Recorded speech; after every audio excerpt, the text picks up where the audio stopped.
नमस्कार साथियों, Saraswati career point में आप सभी का स्वागत है। डेली करंट अफेयर्स हमारा डेली सीरीज। आई होप कि आपको अच्छा लग रहा होगा और आप लाइक और शेयर भी कर रहे होंगे। चलिए शुरू करते हैं आज का करंट अफेयर। किस देश ने 20वें एससीओ समिट 2020 की अध्यक्षता की? तो यह रूस ने की है। इस समिट में आतंकवाद के बढ़ते खतरे तथा कोरोना वायरस से अर्थव्यवस्था पर प्रभाव पड़ा, उसे निपटने जैसे कई तरीके पर चर्चा की गई है। भारत और चीन के बीच बढ़ते तनाव को कम करने के बारे में भी चर्चा की गई। इस समिट में भारत और रूस, चीन, कजाकिस्तान, किर्गिस्तान, तजाकिस्तान, पाकिस्तान और उज्बेकिस्तान ने भाग लिया। एससीओ संघाई कॉरपोरेशन ऑर्गेनाइजेशन 26 अप्रैल 1996 में स्थापना हुआ था। मुख्यालय बीजिंग चीन में है। सेक्रेटरी हैं general Vladimir Norov. Petronet LNG limited के नए प्रबंध निदेशक और मुख्य कार्यकारी अधिकारी एमडी एंड सीईओ किसे नियुक्त किया गया? तो अक्षय कुमार सिंह को। अक्षय कुमार सिंह प्रभात सिंह की जगह लेंगे। पेट्रोनेट एलएनजी लिमिटेड भारत की ऊर्जा कंपनी है। 1998 में इसकी स्थापना हुई थी। मुख्यालय नई दिल्ली में है। विश्व के सबसे कम उम्र के कंप्यूटर प्रोग्रामर ने अपना गिनीज वर्ल्ड रिकॉर्ड में नाम दर्ज किया है। इनका नाम है अरहम ओम तलसानिया।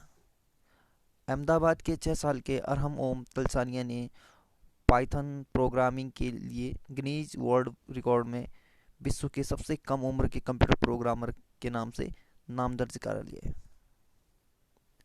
किस राज्य में देश का पहला सबसे लंबा भारी वाहन झूला पुल डोबरा चांटी को शुरू किया गया? तो ये उत्तराखंड में। ठीक, यह पुल टिहरी झील के ऊपर बना हुआ है और इस पुल की लंबाई है 725 मीटर। उत्तराखंड राज्य की स्थापना 9 नवंबर 2000 को हुआ था। राजधानी देहरादून है और ग्रीष्मकालीन राजधानी गैरसैंण है। मुख्यमंत्री त्रिवेंद्र सिंह रावत बीजेपी पार्टी से हैं। गवर्नर बेबी रानी मौर्य। मुख्य न्यायाधीश हैं रवि विजय कुमार मलिमथ, ये अभी नए नियुक्त हुए हैं। ठीक है, रमेश रंगनाथन की जगह। दो पड़ोसी राज्य हैं हिमाचल प्रदेश और उत्तर प्रदेश। हरियाणा जल सीमा लगता है इसलिए उसे हटा दिया है। दो पड़ोसी देश हैं तिब्बत, चीन और नेपाल। लोकसभा सीट 5, राज्यसभा 3 और विधानसभा सीट 71 है। उत्तराखंड की प्रमुख झीलों में नैनीताल झील, डोडीताल झील, भीमताल, सातताल, राकसताल, मालाताल, देवताल, खुरपाताल, झिलमिल ताल, द्रोणताल, द्रोण सागर झील भी कहते हैं इसे, और गिरिताल, श्यामलाताल, रूपकुंड, सातताल, नौकुचिया ताल, गौरीकुंड, नंदीकुंड, खुरपाताल, ये सब उत्तराखंड की प्रमुख झीलें हैं। जिम कॉर्बेट नेशनल पार्क, जिसे हिली नेशनल पार्क कहते थे, भारत का सबसे पुराना राष्ट्रीय उद्यान है जिसकी स्थापना 1936 में हुई थी। ठीक है, ये नैनीताल और पौड़ी गढ़वाल जिले में है। नंदा देवी राष्ट्रीय उद्यान, गंगोत्री राष्ट्रीय उद्यान, फूलों की घाटी राष्ट्रीय उद्यान, राजाजी राष्ट्रीय उद्यान, गोविंद पशु विहार राष्ट्रीय उद्यान, ये सभी उत्तराखंड के नेशनल पार्क हैं। भारत का सबसे ऊंचा बांध टिहरी बांध जो भागीरथी नदी पर बना हुआ है, यह भी उत्तराखंड में स्थित है। उत्तराखंड में गंगोत्री है, यहाँ से गंगा नदी निकलती है, और यमुनोत्री से यमुना नदी। नंदा देवी पर्वत उत्तराखंड की सबसे ऊंची पर्वत है। चिपको आंदोलन जो पेड़ को काटने से बचाने के लिए शुरू किया था, यह भी उत्तराखंड राज्य की ही देन है। विश्व विज्ञान दिवस कब मनाया जाता है? तो ये 10 नवंबर को। ठीक है, इस दिवस को मनाने का उद्देश्य विज्ञान के महत्व और शांति एवं व्यवस्था का एवं विकास कार्य में विज्ञान के योगदान के बारे में लोगों को जागरूक करना है। इस दिवस को मनाने की घोषणा यूनेस्को ने की थी। राष्ट्रीय विज्ञान दिवस यानी भारत में 28 फरवरी को मनाया जाता है राष्ट्रीय विज्ञान दिवस, और विश्व विज्ञान दिवस ये आपका 10 नवंबर। ठीक है, विश्व विज्ञान दिवस 2020 का थीम है science for and with society in dealing with the global pandemic. नवंबर महीने के कुछ महत्वपूर्ण दिवस देखें तो 5 नवंबर विश्व सुनामी दिवस या सुनामी जागरूकता दिवस है। 7 नवंबर शिशु संरक्षण दिवस। 7 नवंबर विश्व कैंसर जागरूकता दिवस। 8 नवंबर विश्व रेडियोग्राफी दिवस। 9 नवंबर विश्व विधिक दिवस, और ये 9 नवंबर को उत्तराखंड गठन दिवस भी है। 10 नवंबर परिवहन दिवस। 14 नवंबर बाल दिवस। 14 नवंबर विश्व मधुमेह दिवस। 16 नवंबर अंतर्राष्ट्रीय सहिष्णुता शांति दिवस। 19 नवंबर विश्व शौचालय दिवस। 19 नवंबर अंतर्राष्ट्रीय पुरुष दिवस। 20 नवंबर अंतर्राष्ट्रीय बाल दिवस। 21 नवंबर विश्व मछुआरा दिवस। 21 नवंबर विश्व हेलो दिवस। 21 नवंबर वर्ल्ड टेलीविजन दिवस। 25 नवंबर महिलाओं के लिए हिंसा के उन्मूलन के लिए अंतर्राष्ट्रीय दिवस, और 26 नवंबर कानून दिवस। भारतीय मूल के विवेक मूर्ति को किस देश में कोरोना वायरस टास्क फोर्स के सह अध्यक्ष के रूप में नियुक्त किया गया है? तो अमेरिका में। भारतीय मूल के अमेरिकी नागरिक विवेक मूर्ति को कोविड 19 सलाहकार बोर्ड के सह अध्यक्ष के रूप में नियुक्त किया गया है। यूएसए उत्तरी अमेरिका में स्थित है और यूनाइटेड स्टेट ऑफ अमेरिका इसका फुल फॉर्म होता है। संयुक्त राज्य अमेरिका, राजधानी वॉशिंगटन डीसी, करेंसी है अमेरिकी डॉलर, राष्ट्रपति है जो बाइडेन। इन्होंने डोनाल्ड ट्रंप को हटा हटा मतलब हरा के पद लिया और ये सबसे अधिक उम्र के और सबसे ज़्यादा वोट से जीतने वाले राष्ट्रपति हैं। अमेरिका की स्पेस एजेंसी का नाम है नासा, इसका मुख्यालय वॉशिंगटन डीसी में है। अमेरिका की राजधानी है वॉशिंगटन डीसी, जो पोटोमेक नदी के किनारे स्थित है। अमेरिका की संसद का नाम है कांग्रेस और अमेरिका मिशोरी नदी के किनारे। अमेरिका की सबसे लंबी नदी है मिशोरी नदी। किस राज्य को राष्ट्रीय जल पुरस्कार 2019 के लिए सर्वश्रेष्ठ राज्य पुरस्कार से सम्मानित किया गया? तमिलनाडु। राष्ट्रीय जल पुरस्कार ऐसे व्यक्ति संगठन को प्रोत्साहन प्रदान करना है जो संसाधन संरक्षण और प्रबंधन के क्षेत्र में सराहनीय कार्य कर रहे हैं। तमिलनाडु राज्य, राजधानी चेन्नई, मुख्यमंत्री ई के पलानीस्वामी ऑल इंडिया अन्ना द्रविड़ मुन्नेत्र कळगम पार्टी से। गवर्नर हैं बनवारी लाल पुरोहित। मुख्य न्यायाधीश हैं अमरीश्वर प्रताप शाही। तीन पड़ोसी राज्य केरल, कर्नाटक, आंध्र प्रदेश। लोकसभा के 39, राज्यसभा के 18 और विधानसभा के 234 सीटें हैं। किसे भारत रत्न डॉक्टर अंबेडकर पुरस्कार 2020 से सम्मानित किया गया है? तो ये सुनील शेट्टी को। सुनील शेट्टी को यह पुरस्कार कोविड 19 महामारी के दौरान उनके द्वारा किए गए उत्कृष्ट योगदान के लिए भारत रत्न डॉक्टर अंबेडकर पुरस्कार 2020 से सम्मानित किया गया। सुनील शेट्टी भारतीय अभिनेता हैं। अकिशिनो किस देश के नए क्राउन प्रिंस बने हैं? तो ये जापान के बने हैं। ठीक, जापान एशिया महाद्वीप में स्थित है, राजधानी टोक्यो होन्शु द्वीप पे है। करेंसी येन है और प्रधानमंत्री है Yoshihide Suga. Your best day is today नामक पुस्तक किसके द्वारा लिखी गई है? तो ये अनुपम खेर द्वारा। ये अनुपम खेर हैं, ये भारतीय अभिनेता हैं। किस राज्य का हार्नबिल फेस्टिवल वर्चुअली आयोजित किया जाएगा? तो ये नागालैंड का। ठीक, नागालैंड की राजधानी कोहिमा।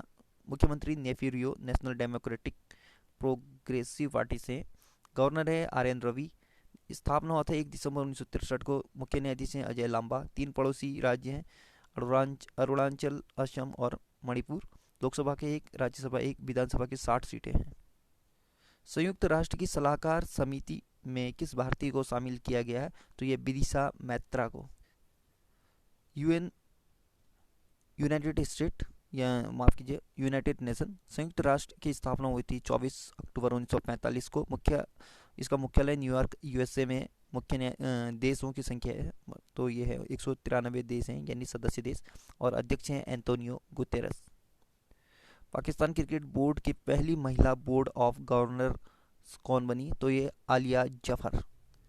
पाकिस्तान में क्रिकेट खेल को पाकिस्तान क्रिकेट बोर्ड रेगुलेट करता है। भारत में बीसीसीआई। स्थापना 1949। मुख्यालय लाहौर पाकिस्तान में। अध्यक्ष एहसान मणि हैं और सीईओ हैं Wasim Khan.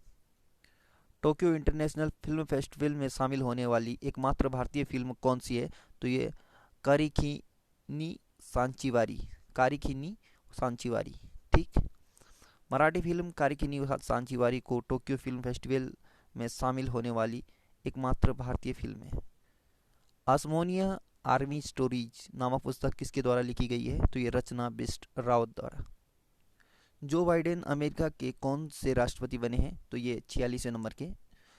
Joseph रावनेट Biden junior अमेरिकी राष्ट्रपति डोनाल्ड ट्रंप को हराकर अमेरिका के 46वें राष्ट्रपति बन गए हैं।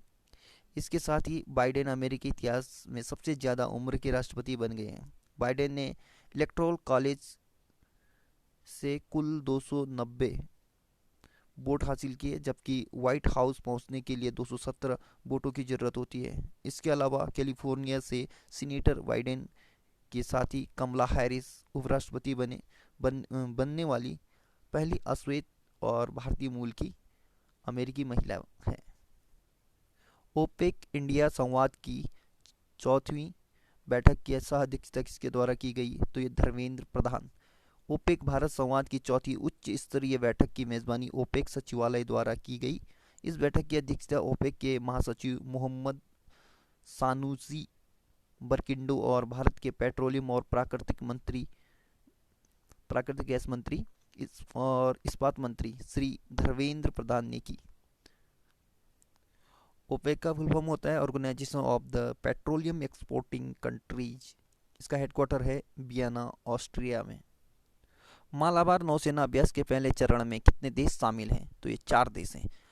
भारत, अमेरिका, जापान और ऑस्ट्रेलिया की नौसेनाओं के बीच बंगाल की खाड़ी में 4 दिनों तक चलने वाला मालाबार नौसैनिक अभ्यास का पहला चरण आरंभ हो गया है। इस अभ्यास का चरण 13 से 6 नवंबर तक आयोजित किया जाएगा, जबकि चरण 2 का आयोजन 17 से 20 नवंबर। इस अभ्यास का चरण 13 से 6 नवंबर तक आयोजित किया जाएगा और ये तो हो गया। अब तक अरब सागर में किया जाना है, माफ कीजिए। अभ्यास का चरण 13 से 6 नवंबर तक आयोजित किया जाएगा, जबकि चरण 2 का आयोजन 17 से 20 नवंबर तक अरब सागर में किया जाना है। यह पहला मौका है जब 2007 के बाद क्वाड सदस्य राष्ट्र भारत, अमेरिका, जापान, ऑस्ट्रेलिया या 4 महागठबंधन के सदस्य देश एक साथ इस अभ्यास में भाग ले रहे हैं।